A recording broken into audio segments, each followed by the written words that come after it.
Today, I want to talk about visual storytelling, and you hear an awful lot about that, but people don't really go into what visual storytelling is or what it means. In the past, I had a podcast that I shared with my wife. We talked quite a lot about visual storytelling, and I want to share some of that here on YouTube. So that's what we're going to talk about today are the different ways that you can use visual storytelling inside of your photography. Is visual storytelling what you need to improve your photography? Well, maybe it is, maybe it isn't. I think the chances are good that it can help you. The whole idea is that you're helping your viewer relate to your photograph. In my view, every story ought to evoke an emotion. It ought to have something to say. So it should tell a story, and the story should evoke an emotion. And that's kind of hard to do when you're talking about a two-dimensional image, but it's not impossible. And I think that the more you're able to do that, that you can tell a story, that you can make people curious about something, you can make them want to go somewhere, you can make them want to know somebody in your photograph. That's what you get out of visual storytelling. Now, not every photograph you take is going to do that. There are going to be some things that are a little bit different. Matter of fact, let me start off and I'll show you a couple of examples. All right, so I'm going to show you two photographs that are what I would think of as abstract images. And this one is obviously abstract. You can see that there's, some colors, there's a shape, there's shapes within the shape. Does it mean anything? Does it tell a story? Not that I'm consciously aware of. This was actually taken at Epcot at Walt Disney World, and it is Spaceship Earth, but I took it kind of at an odd angle. I did some funky post-processing on it, and I tried to make it look like it was actually something that had left the ground. But that's not the story. The story is it was just a photograph. It was something unique, something a little bit creative, but was it something that tells a story? In my view, no, it really doesn't. And that's okay. It still won a prize for having done this. Now, here's another image. This one, again, is abstract, and it's a lot of swirls and shapes and colors. And again, the colors can get your attention.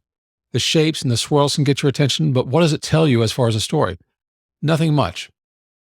As far as abstract photography, there's a market for it. A couple of years ago, I was talking to a corporate art buyer, and she bought a photograph that I'd taken in Washington, D.C., and she asked me for more. But what she wanted was to have photographs that were abstract.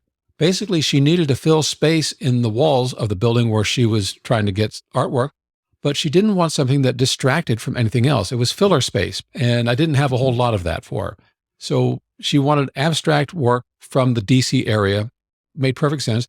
If you've gone to other buildings, hotels, for example, or conference centers, you might often see a lot of artwork that is really just shapes and colors, and that's its purpose, is to keep you from looking at a blank wall, but yet not keep you distracted from whatever else is going on. So there is a market out there for abstract photography. But it's not visual storytelling in my mind. There's no story, and that's really the absence of that story is what makes the photographs good for filler and decorative, but not necessarily compelling you. So let's go ahead and take a look at a few photos that I think do a better job of visual storytelling. When we think about a story, we think about something that tells a story and has an emotional impact. There are different ways you can do that. With this particular photograph with the woman and her horse, I could have had her there posing, next to the horse side by side. And I did take some shots like that. But this one was a candid shot. And to me, this photo represents her connection to the horse. And this, of course, is her horse. I didn't really mean for that to rhyme, but hey, there's a connection there. You can see in her expression, she's genuinely loving her horse. The horse has got a connection with her, with her head up. It's not, trying to walk away or anything like that. It's a very simple moment, but it's enough to show that there is a connection. That connection in itself is the story. This one is from the DC Metro. And was it abstract? Not enough, really. But what I noticed about this, besides the shapes, was all the people on both sides. And this is their daily commute, going to and from places. There's a story that people have activity. They have things that they have to do or want to do. But that activity, why are they all there? That compels a story within itself. This one is yet another one where you see a lone man isolated on the Lincoln Memorial. He's If you haven't picked him up already, you can see him sitting in a suit at the top of the steps, just to the right-hand side, between a couple of the pillars. It's a loneliness thing. And why is he there? Is he there because he's lonely? Is he there because he just needs to get away from it all? Maybe this is where he kind of braces himself in the morning before he goes into whatever job that he has. But there's a grandness to the memorial itself. And then you see how small a person is compared to it. And it kind of tells the story. Why is he there? Why is he alone? What is he doing? Again, this is not necessarily a connection in my view, but maybe it is for him. Maybe this is his place. Maybe he just had been walking a lot and needed a place to rest. But I looked at this, saw the scene with the one man there, and I thought, it's far enough away that we don't identify who he is. He could be anyone. And he could represent the people who are looking at this thinking, I'm just going to sit here, have a peaceful moment, and enjoy the morning.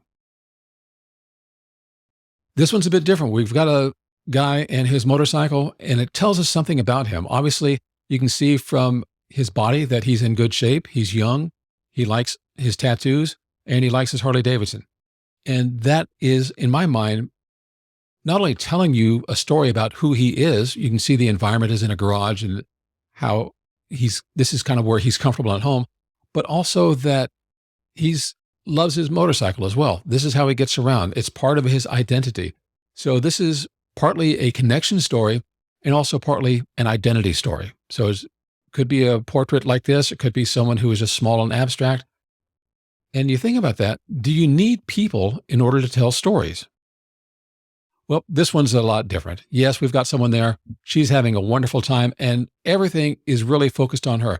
One of the things I liked about this, besides her beautiful smile, is the color that's involved. You can see we've got clear blue, beautiful water, and then the bright yellow inner tube. She's having a good time.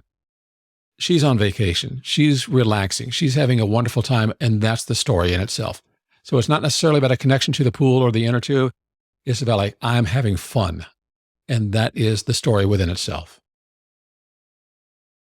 This one's a bit different. We have a young couple. Clearly, there's a connection between them. There's romance. But also notice that there's something more going on here. They're both dressed in kind of the same little bit of a bohemian style.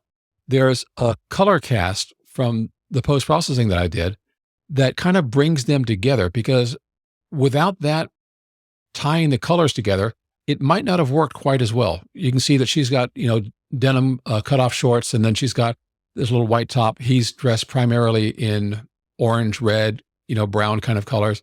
And I needed to tie things together. One of the ways you can tie your story together is with an overlay, a LUT, something that affects the colors. It's always great if you can choose the colors of your environment. And if there are people there, the wardrobe that they're wearing, the way they're styled, that helps tell the story. So these two are in a van and they belong together. This is a gentleman at a boxing camp in Havana, and he's just staring his next opponent, that punching bag. The guy's well built. He's athletic, and I would not want to face him going into a boxing ring. But notice how harsh the light is here.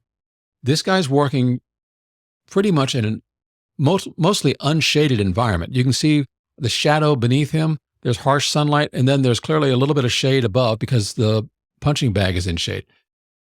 He is strong, and he's working out in a very harsh environment.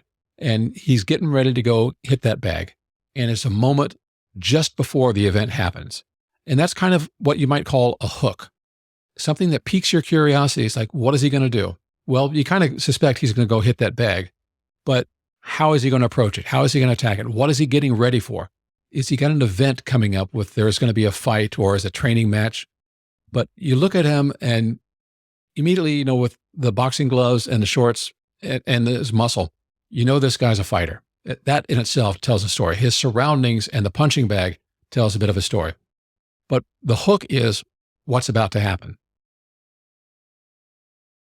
All right, this one is just window light in kind of a dark room. So we've got a gentleman there. He's got a straw hat. He's smoking a cigar. And I wanted all the emphasis on him, not necessarily on the room behind. So I kind of set my exposure so I could expose for the light and diminish the background. You can see on the side of him those little lines. Well, basically, he's in a wooden shack, a small little building, and he's sitting on the edge of a little girl's bed looking out the window. And it's just a nice little portrait. But again, the environment, the hat, the cigar tells you a little bit about him, and he's just relaxing and enjoying himself. This is another one from Havana. There's just a couple of schoolgirls sitting there going over their schoolwork. The environment tells you something about them. Their school uniform tells you something about them. The papers that they have tell you something about them. And it's just a moment in time. There's a little bit of a connection between them. They're sharing a moment together, and it's probably, just sharing a moment over their schoolwork. But that is a story in itself. It's just a little slice of life. All right, here we go for something completely different again. We've got a very strong man, and we've got a barbell with more weight than I would like to press. I mean, that's more than I used to do with leg lifts or leg presses. But obviously, he's getting ready to lift it. And that, again, brings you up a little bit of a question. Can he really lift that much weight or not? How's it going to be? This is the beginning. This is the hook. You look at his muscles and you think, yeah, he can do that. But is he putting on this just for the photograph? You don't really know, but look at the environment. You can see the weight equipment back there. You can see other barbells.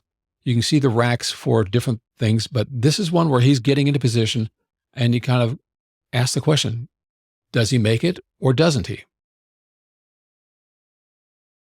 What kind of story would you tell here?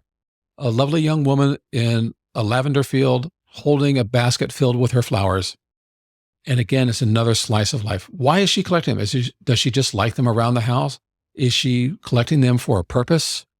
And also notice the way she's dressed. If you look around the waistline, you can see that this was something where there's a bit of planning where she's got that lavender belt around her waist of the dress that matches the lavender color. And tying these colors together puts her in the scene.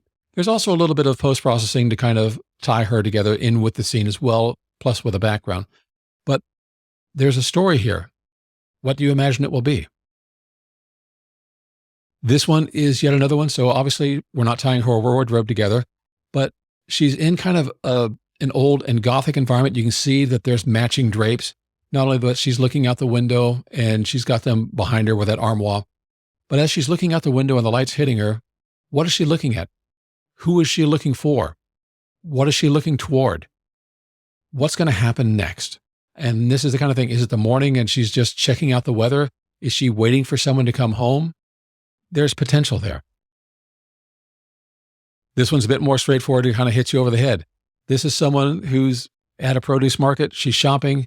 This is part of a daily life kind of store. And you can see there's also someone blurry in the background who's also doing some shopping, but it kind of puts a person in a place. And it's not really all that complicated. There's a story there. This is the kind of thing that you can use as part of an overall or larger group of photos together. Remember, storytelling doesn't have to be just within one photo. In fact, I think visual storytelling works best when you have a collection of related photos that go together. So you might have an overall view of the market. You've got a shot of her shopping for her groceries. You might have some close-ups on the produce that's there. Go from big to small, medium in between, or vice versa. You want to show the overall scene in multiple different ways. And that's kind of what this is, a part of an overall series of photographs. All right, this one is definitely a hook. In other words, when I say a hook, something to grab your attention and get you into the mood of it. It's like, what's going to happen next? You can see someone just started a race. There are a couple of fast cars. You can see that the tires are burning out. There's a lot of energy. There's a lot of excitement going on here. And who's going to win? Well, one car is a little bit ahead of the other, but if you've ever been to a drag race, you know, the way they start isn't always the way they finish because the gearing ratios change, the power changes, and someone can start off later and still end up surpassing, but you don't really know. There's a crowd there, there's lighting, and everything here is just a hook to get you into what's going to happen next. And yet it still tells you there's a beginning here.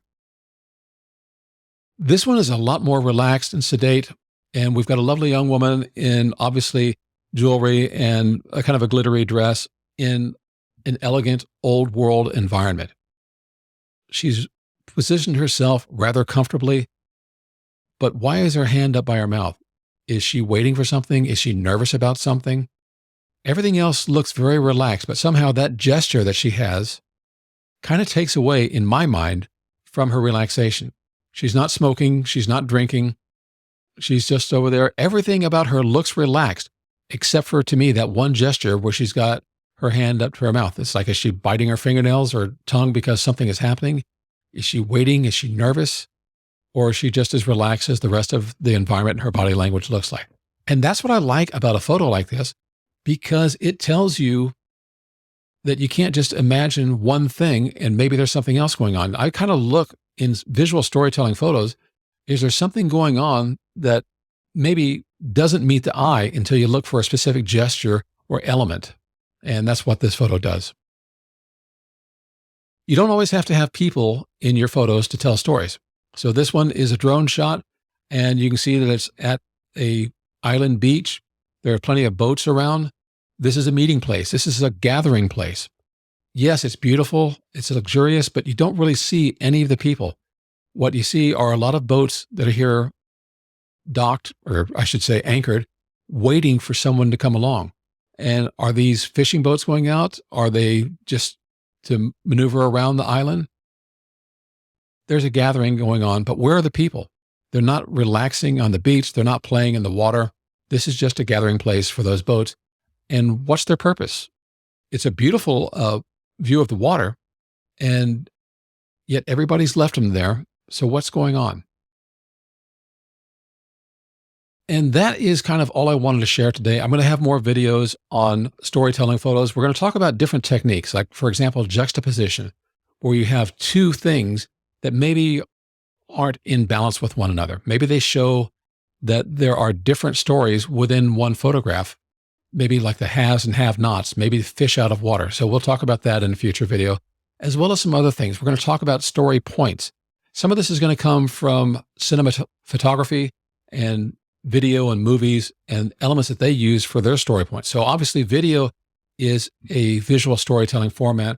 And what we want to do is see what can we take from those storytelling formats and also from books and literature and put inside of a single frozen moment in a photograph. I hope this has been helpful to you. If it has, leave me a comment below. Are you interested in visual storytelling photography? Have you tried it already? And how are your results? I know there are times I've tried to create a story on the spot. I've failed miserably. Other times I've walked up on something and said, man, that works. And I just click my shutter and I'm happy with it. So let me know your experiences with visual storytelling in the comments below. Thank you so much. I'm William Beam, and I will see you again in the next video.